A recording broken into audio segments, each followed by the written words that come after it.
ओम शांति। 12 अगस्त 2020 शिव बाबा के महावाक्य हैं। मीठे बच्चे, तुम आसरी मत पर चलने से दर बदर हो गए हैं। अब ईश्वरीय मत पर चलो तो सुखधाम चले जाएंगे। बाबा कह रहे हैं आसरी मत पे चलने से हम दर बदर हो गए हैं, लेकिन जब भगवान की मत पर चलेंगे तो सतयुग अपने सुखधाम चले जाएंगे। प्रश्न है, बच्चों को बाप से कौन सी उम्मीद रखनी है, कौन सी नहीं? बाप से यही उम्मीद रखनी है कि हम बाप द्वारा पवित्र बन अपने घर और राजधानी में जाएं। बाबा कहते हैं, बच्चे मेरे में ये उम्मीद नहीं रखो कि फलाना बीमार है, आशीर्वाद मिले। यहाँ कृपा या आशीर्वाद की बात ही नहीं है।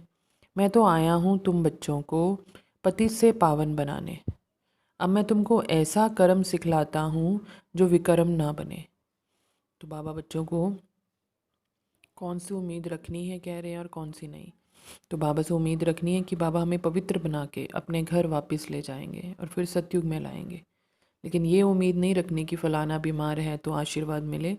बाबा कहते कृपा या आशीर्वाद की बात नहीं है। बाबा तो आए हैं पतित से पावन बनाने। तो बाबा ऐसे कर्म सिखलाते हैं जो कोई गलत कर्म ना हो। धारणा के लिए मुख्य सार है, श्रीमत पर अब हर कर्म श्रेष्ठ करना है, किसी को भी दुख नहीं देना है, दैवी गुण धारण करने हैं, अच्छे गुण धारण करने हैं। श्रीमत पे कोई भी गलत कर्म नहीं करना, श्रेष्ठ कर्म करने हैं, किसी को दुख नहीं देना है, बाप के डायरेक्शन पर ही चलना है। जो शिव बाबा हमें कह रहे हैं उस पर ही हमें चलना है। दूसरा, सदैव हर्षित रहने के लिए सुदर्शन चक्रधारी बनना है, कभी लून पानी नहीं होना है। सदैव हर्षित रहने के लिए सुदर्शन चक्रधारी बनना है, कभी लून पानी नहीं होना है, लड़ना झगड़ना नहीं है, सबको बाप का परिचय देना है, बहुत बहुत मीठा बनना है। वरदान है, सदा सुखों के सागर में लवलीन रहने वाले अंतर्मुखी भव। तो कहा जाता है अंतर्मुखी सदा सुखी। जो बच्चे सदा अंतर्मुखी भव का वरदान प्राप्त कर लेते हैं वो बाप समान सदा सुख के सागर में लवलीन रहते हैं।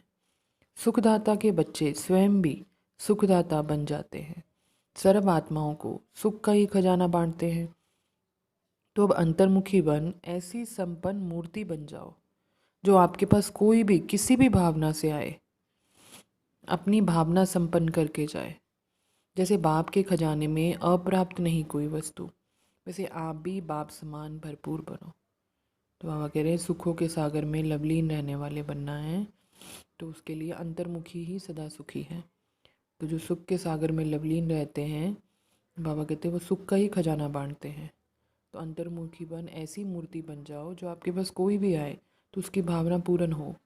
जैसे बाबा के पास जो भी आता है, बाबा के पास सभी खजाने भरपूर हैं, ऐसे आप भी बाप समान भरपूर हो जाओ।